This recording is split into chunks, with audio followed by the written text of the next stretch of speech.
Hello everyone. आज हम देखेंगे unit number 4 integration and its application. સંકલન અને એની ઉપયોગિતાની અંદર આપણે જે ટોપિક જોઈએ છે ઇનડિફિનિટ ઇન્टीग्रेशन मतलब अनियत संकलन। उसके अंदर आज हम देखेंगे simple working rules of integration मतलब संकलन कार्य नियमों। ये जो रूल्स है वर्किंग रूल वो ऑलरेडी हमने डिफ्रेंसिएशन भी देखा था, विकलन के अंदर भी देखा था।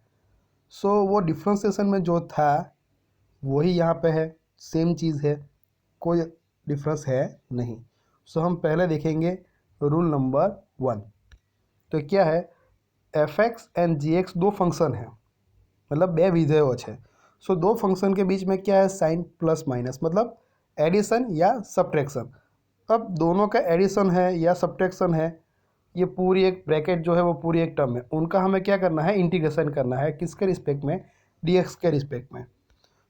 हम क्या करेंगे, अब जब दो फंक्शन के बीच में प्लस हो या माइनस हो मतलब एडिशन हो या सब्ट्रैक्शन हो, तो हम दोनों का इंटीग्रेशन हम सेपरेट कर सकते हैं।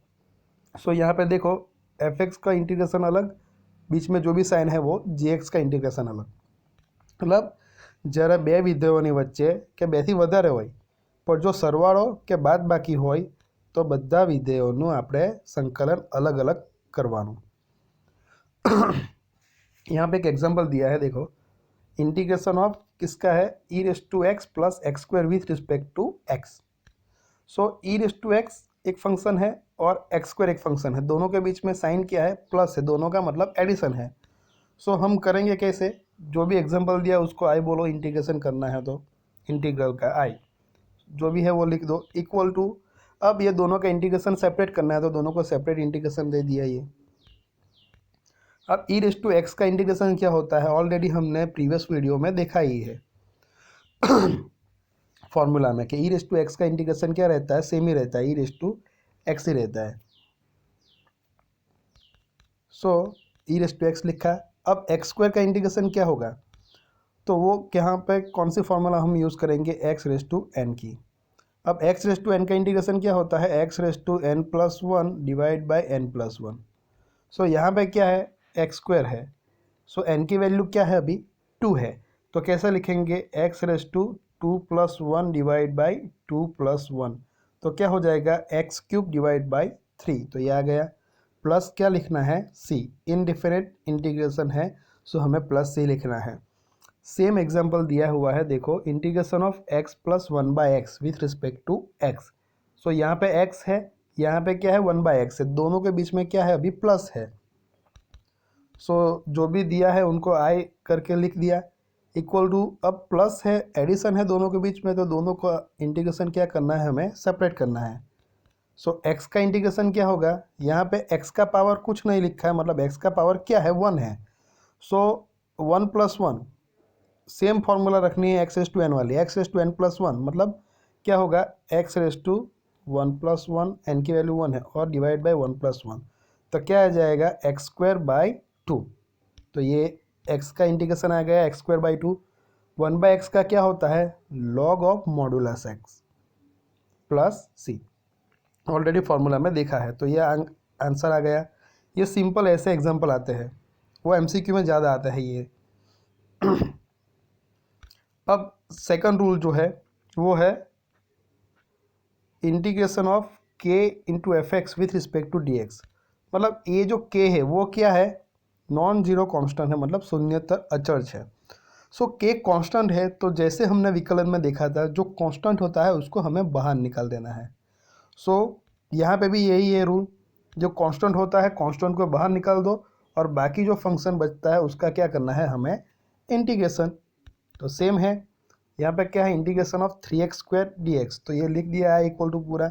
अब यहाँ पे 3 क्या है, कांस्टेंट है, तो कांस्टेंट को बाहर निकाल दिया और बाकी किसका क्या, इंटीग्रेशन x² का।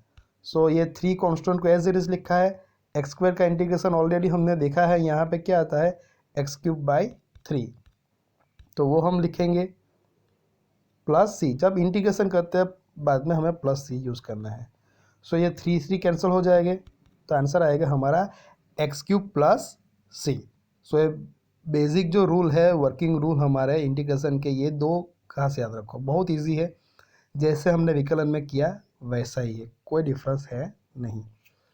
अब हम देखेंगे और एक एग्जांपल है यहाँ पे इंटीग्रेट, ये एग्जाम में आया है 3x² + 5x - 7 with respect to x।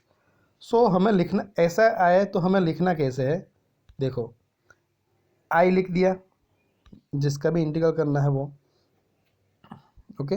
ये फंक्शन का हमें इंटीग्रेशन करना है तो आई इक्वल टू क्या लिखेंगे, इंटीग्रेशन करना है मतलब ये साइन लिखिए, किसका करना है तो ये ब्रैकेट का, तो ये ब्रैकेट लिख दिया। किसके रिस्पेक्ट में करना है, विथ रिस्पेक्ट टू एक्स, तो यहाँ पे क्या लिख दिया dx, तो हो गया। अब देखो ये 3x², 5x एंड 7 तीन फंक्शन हमारे पास है यहाँ पे, और तीनों के बीच में क्या है देखो, प्लस है या तो माइनस है। सो हम सभी का सेपरेट कर सकते हैं इंटीग्रेशन। सो ये इंटीग्रेशन जो है वो सभी को अलग से दे दिया, देखो integration of 3x² plus integration 5x dx minus 7 integration of 7 dx, सबका इंटीग्रेशन सेपरेट। अब ये 3 कांस्टेंट है तो उसको बाहर निकाल दिया, ये वर्किंग रूल नंबर 2। 5x है तो इस पर 5 कांस्टेंट है, उसको बाहर निकाल दिया। यहाँ पे 7 कांस्टेंट ही है तो 7 को भी बाहर निकाल दो, तो क्या बचेगा यहाँ पे 1 बचेगा। अब ये 3 तो एज इट इज लिखा है, x² का क्या आता है x³/3, ऑलरेडी हमने अभी यही वीडियो में देखा है। ये 5 कांस्टेंट को बाहर ही निकाला है। x का क्या आता है वो भी देखा है हमने, x²/2। ये -7 को एज इट इज लिखा है। अब ये 1 का डेरिवेटिव क्या है, सॉरी 1 का इंटीग्रेशन क्या आएगा, संकलन x के रिस्पेक्ट में x आएगा, 0 नहीं लिखना है। सो क्या आएगा -7x। अब इंटीग्रेशन हो गया ना तो एंड में क्या लिखना है +c। अब जो कैंसिल होता है तो कैंसिल करो, ये 3 कैंसिल, तो क्या आएगा x³ प्लस, यहाँ पे कांस्टेंट को साथ में लिख दिया 5/2 x², बाद में तो कुछ होगा नहीं, -7x + c सेम लिख दो। तो ये हो गया एग्जाम्पल। सो ये जो स्टैंडर्ड फार्मूला है एंड ये जो बेसिक वर्किंग रूल है, उनके बेस पे भी एग्जाम्पल आते हैं 3 या 4 मार्क्स में, और ये ऐसे सिंपल ही एग्जाम्पल आते हैं, या तो एमसीक्यू में तो आता ही है, स्टैंडर्ड फार्मूला पूछी जाती है या स्टैंडर्ड फार्मूला के बेस पे कोई एक छोटा सा एग्जाम्पल। तो ये अच्छी तरह से फार्मूला करना और ये रूल, और उसके बेस पे बहुत सारे एग्जाम्पल है, हम नेक्स्ट वीडियो में और भी एग्जाम्पल देखेंगे।